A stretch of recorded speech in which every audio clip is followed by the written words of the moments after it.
Black Christmas. Copyright strike. Welcome to today's lesson. I'm Professor Crossdresser. And wear your glasses?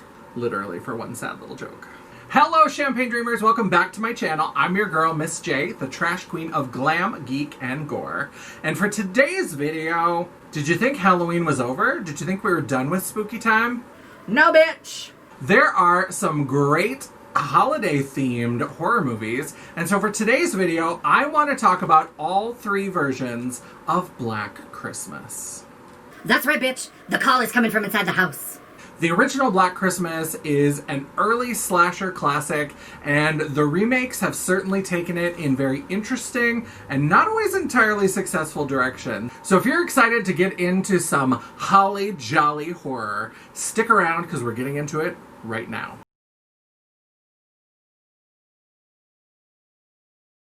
So I'm going to say something controversial yet brave. I think the 2019 Black Christmas is the best version of Black Christmas.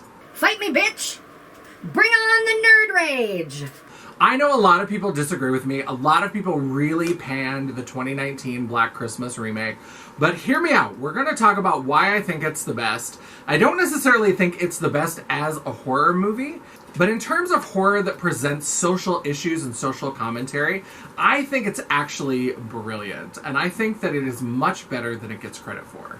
So the original Black Christmas came out in 1974, and it's often thought of as an early or prototypical slasher film. Here's where I'm going to put on my big old geek hat, so get ready to go. How am I still single? But basically, the way that slasher films developed is you have to go all the way back to 1960 and Alfred Hitchcock's Psycho. So before Psycho, horror was always something that was out in the world. It was monsters that have been affected by nuclear radiation. It was the universal monsters like Dracula and the werewolf and all of those. It was always something that was sort of out there. It was other. And with Alfred Hitchcock's Psycho, that's where we see a change where suddenly horror and danger is right amongst us. It's part of our community. It's not the them, it's the us. And so that was really a change in how people thought about horror and the type of stories that were told through horror. And so then, as people start dealing with that film and what it means and how to continue to explore that idea, then we get closer and closer to really the beginning of the slasher subgenre, which starts with 1978's Halloween. So Black Christmas is in 1974. So it's starting to anticipate some of those tropes of the slasher subgenre, but it happens before that has really been established. Halloween by John Carpenter really was the film that set up a lot of the tropes and the expectations of what you're going to see in a slasher film. And so Black Christmas, while it's really good and it's suspenseful and it's creepy, there's a lot of things that if you're used to seeing other slasher films are missing. So what we see with Halloween, and then of course starting with Friday the 13th in 1980, and then being expanded even further in Nightmare on Elm Street in 1984, is people started to realize that people watched slasher films just as much for the killer as they did for the victims. It wasn't just about watching the victims and seeing the peril. They also began to identify and find the killer really interesting in that perspective. So Black Christmas, because they hadn't really established that and movie makers hadn't figured that out, it was still focused on the victims and the situation, there is no real discernible killer in Black Christmas. We never really find out who the killer is. There are these strange phone calls that are coming into the sorority house, and we hear the name Billy and we hear the name Agnes. But we don't know if Billy is the killer, who Agnes is, what their story is. We don't really find out. We just know that every time the killer kills someone, there's a phone call, and he makes these sort of lewd, raunchy phone calls that are a mixture of like sex talk but with baby voice, and it's very disturbing and creepy and weird. And he talks to these sorority girls, and each phone call comes after somebody has been murdered. So because there is no expectation that we get to know the killer, really the only thing that we have are some point of view shots when the killer is stalking his victims. So the camera goes into his point of view and walks through the house. And we have one shot where the killer rushes at the final girl, played by Olivia Hussey, and we see his face very briefly, but we don't get a real sense of who he is. We never find out if he's Billy or if he knows Billy, who Agnes is, how he's related to Agnes, any of that. All we know is that this person has been killing sorority girls in this sorority house, and that now he has happened on our protagonist. So now let's flash forward to the first remake in 2006. This one took all the problems of the original, the lack of explanation for who Billy was, a real kind of sense of what the story is or what the background is, and it delivered. It delivered a whole lot of story, and it was stupid. It was real bad. So basically what they did is that they decided that Billy was somebody who had lived in the house before it became a sorority house. He lived there with his mother and his stepfather, and the mother maybe killed the stepfather. I don't even really remember that part. But basically then, Billy has this weird condition that turns his skin bright yellow. Why? We don't know. Nobody fucking knows. There's no reason for it. It doesn't impact the plot, except that he's this weird little bright yellow kid. And then the mother has sex with Billy and gets pregnant and has a daughter named Agnes. So Agnes is Billy's sister/daughter. So they took something that was a complete mystery, where we didn't know anything about who Billy and Agnes were, we didn't know anything about who the killer was, and created the most bizarre, unbelievable, strange story in the world. And then Billy is locked up in some institution, and then breaks out and comes back to the house and starts killing off sorority girls. And then Agnes is there too, and I think Billy and Agnes were played by the same actor so that they would look alike. Agnes was crazy and killing people too. It made no goddamn sense. There were some fun people in it, like Lacey Chabert is in it, and Andrea Martin, who played Aunt Vula in My Big Fat Greek Wedding. So there's really fun people in this movie, but it's terrible. It's just an excuse for ridiculous gore effects. And the story is so dumb. It's so dumb. Why is he yellow? It makes no goddamn sense. There's no reason for him to be yellow. There's no explanation for what caused it, except that it's some weird genetic condition. It just is terrible. So they took the things that were missing, but then put in ones that were just awful. So I absolutely think that the original is better than that remake. That remake, I mean, it's fun. It's got Michelle Trachtenberg, too, who, if you hated her in Buffy, because she was the annoying little sister that got added in season 5, at least you get to see her get killed off in this movie. It's not good. It's not good at all. It's really terrible. So now let's talk about the 2019 remake. So as a horror movie, as a slasher movie, I think it's a solid C. I don't think it's bad. I don't think it's great. I think that in terms of holding it up against other slasher films, it's just okay. It's not great. Some people thought it was really terrible. My friend Nancy thought it was one of the worst films she's ever seen. She's a drama queen. It wasn't that bad. But the social commentary in there, I think, is just as smart as the social commentary in Get Out. Except instead of talking about race, it's talking about misogyny and sexism. So in the typical setup of Black Christmas, it's set in a sorority house, and most of the sisters are leaving for Christmas break, and there are just a few who are left over who are staying there, and it's all about them sort of interacting and navigating the world. And you find out pretty early on during this performance, there's a little holiday party at one of the fraternities, and you find out that our main character was raped at that fraternity house. And they do this little kind of sexy Mean Girls Christmas song where they're in the little Santa outfits, but they've changed the lyrics to be about the rape that happened at the fraternity house. So already they're drawing the lines between the sorority house and the fraternity house. And they're setting up the fraternity as being this sort of center of toxic masculinity. Not just sort of men in the world, but that fraternity in particular, and perhaps fraternities or really male, masculine, macho organizations in a general sense. Places where toxic masculinity really grows and flourishes. And they make it clear that there are consequences of that women become the victims of those sorts of places. So then, of course, we start seeing some of the girls from the sorority house being killed off one by one. And eventually we start to see that there are these masked intruders. And it becomes pretty clear that it is the members of the fraternity house that are doing it. Now, I'm not going to give away too much about how it happens. There is a weird, metaphysical, supernatural sort of explanation of why they're doing it. That's the part of it that makes it only a C in terms of being an actual horror movie, because the explanation of it is a little dumb. It's dumb. It's not Billy with his highlighter yellow skin in the attic dumb. But it's dumb. But if you look at the characters and how they interact, you start to get a really sort of interesting read about sex and sexuality. Because the men at the fraternity house are not the only men in this world, obviously. There are other men, and so seeing how they interact with the sorority women is very interesting, and it really kind of sets up different types of performances of masculinity. Because we all know that gender is constructed, right? Are we all on the same page? And so seeing how these men behave and interact and work with or work against the women from the sorority really sets up the world that women live in our everyday life. And so we have the woman who is our protagonist who was raped. And at some point, she's interacting with a campus police officer.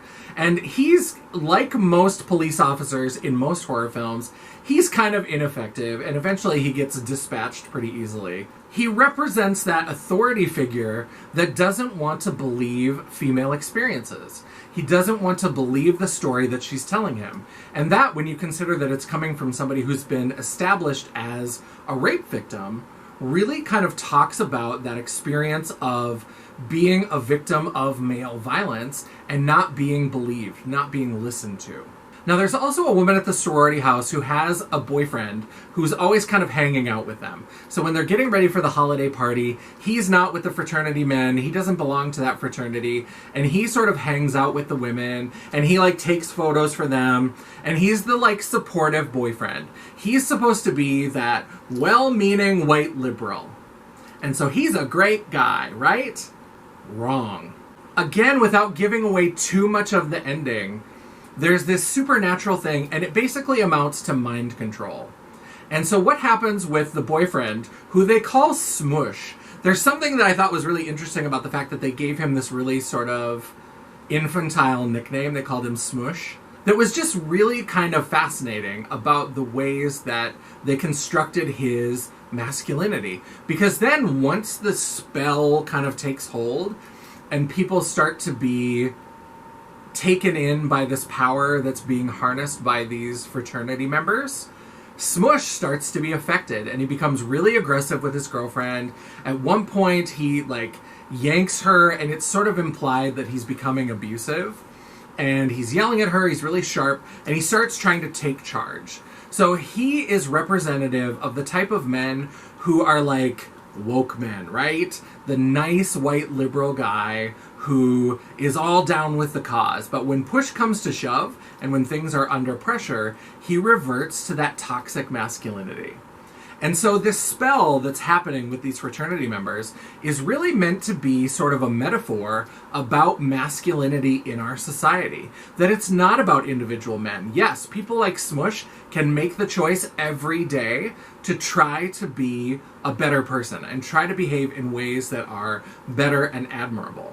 But it's not just about individual choices. It's about the fact that we live in a world that privileges men who are aggressive, toxic, really kind of taking over and being in charge of situations, not listening to women, not listening to other people around them. And the majority of these fraternity members, it's no surprise, are also white. So it really is meant to set up the power dynamics that exist in our world. Didn't I tell you I was putting on my nerd hat? And so there's another guy, and I apologize that I don't know their names. I've forgotten their names, and I could have looked them up. I've already Googled a couple names, but it doesn't matter, because it's not about the individual people, it's about what they represent. And so there's a guy who has been kind of on the periphery, and he seems very interested in our protagonist. He is very interested in pursuing her. He's not aggressive. He's very good-natured. And he's trying to sort of get into her circle. He's trying to be helpful. And what's interesting about him is that when they realize that this is happening, that these fraternity members are killing the women of the sorority, he reacts very differently to how Smush reacted. So Smush reacted by trying to take over, trying to say, you need to do this and you need to do this. We need to get to the car. We need to get our cell phones. We need to, all this kind of stuff. And he starts giving orders. So he starts going into this place of, I am the alpha male. I am the leader. I will get us out of this. This other guy doesn't do that. He asks her, what can I do to help you? That is such a key element of being an ally, is not telling people what they need from you by being an ally, but by saying, how can I help you? What can I do to assist you? And in the end, it's the women of the sorority that have to sort of stand up and protect themselves and fight back themselves. And in fact, at one point, that guy becomes brainwashed like everybody else, but he fights the programming, and he ends up joining them in fighting back. And so it's really interesting to see the ways that the different men in the film are portrayed. The fraternity members versus the police officer versus the sympathetic white guy versus the quiet, nice, actual good guy. And of course, the women have a lot of nuances as well. There is a member of the sorority who is being targeted by one of the fraternity members, and the woman who was raped at the fraternity, she walks in while this guy is getting aggressive with her, and she breaks it up and protects her. And then it turns out that she's involved somehow with the fraternity. And it really speaks to women who work against feminist issues. You know, if you think back to the beginning of feminism, there have always been women who have tried to support the status quo. I don't know why that is. I can't explain it. I don't understand it. No matter what marginalized group you are talking about, you will always find members of those marginalized communities who are willing to be complicit in their own oppression. I don't understand it. I think they should be put in a test tube and studied. I don't know why that happens. It happens with us gay people, too. We're still trying to figure out log cabin Republicans. How did that happen? Where did they come from? That's got to be a social experiment, right? And so she represents those people who are willing to be complicit with the people who are oppressing them for personal advantages. She gets personal advantages by being complicit with the actions that they are taking out. And I'm not going to tell you too much about it, but I'll tell you it doesn't necessarily work out so well for her. Bye. So if you like social commentary, I think that if you give Black Christmas from 2019 a chance, it really is a fascinating, fantastic film. It's got really great social commentary. It's very well done. I think that in terms of talking about gender and gender politics and toxic masculinity, I think that it is on par with a film like Get Out. I think that it's really incisive. Now, I think that in Get Out, the horror elements work much better with the social commentary. That's, I think, the big downfall for me for Black Christmas 2019, is that the horror elements are a little bit clunky. They're a little bit clumsy. But the social commentary itself is actually really well done, and I think brilliant. So if you can kind of forgive some of that clunkiness, I think that it's really a fascinating film to take apart. That's what we English majors like to do. We like to pull things apart and just break it up and examine it until you just can't possibly enjoy it anymore. So that is the video. Let me know down below, what do you think? Are you a fan of Black Christmas? Are you a fan of the original? Do you like one of the remakes? Did you see the 2019 remake and hate it? Let me know. Let's talk about it down below, because I love discussing movies like this. I love horror in general, but I especially love horror that's got a social commentary message to it. And when it's really well done like this, I think it's wonderful. So definitely let me know how you're feeling down in the comments. I would love to read all about it. And of course, I read and respond to all of my comments. That is the video. Thanks so much for watching. If you enjoyed it, don't forget to give me a thumbs up. Or if you like the original, or if you like the 2006 remake, you can give me a thumbs down. We'll take the engagement either way. The algorithm isn't picky, and neither am I. While you're down there, don't forget to subscribe to my channel and also hit that bell icon so that you'll get notified of all future posts. I upload at least once a week, usually on Tuesdays, and sometimes I even have a surprise video for you. Ooh, spooky. If you'd like to chat, banter, or commiserate between uploads, all of my social media will be linked down in the description box, as well as a link to my website, The World of Champagne, at janessajay.com. Thanks so much for watching. I really love and appreciate all of you. I'm so glad that you're here and spending a little time with me. And until I see you again, bye.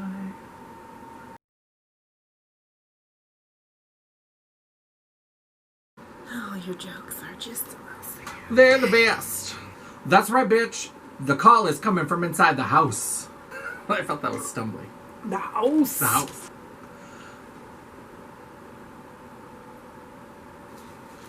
Titties! We built these titties. Bow. We built these titties on rocks that roll.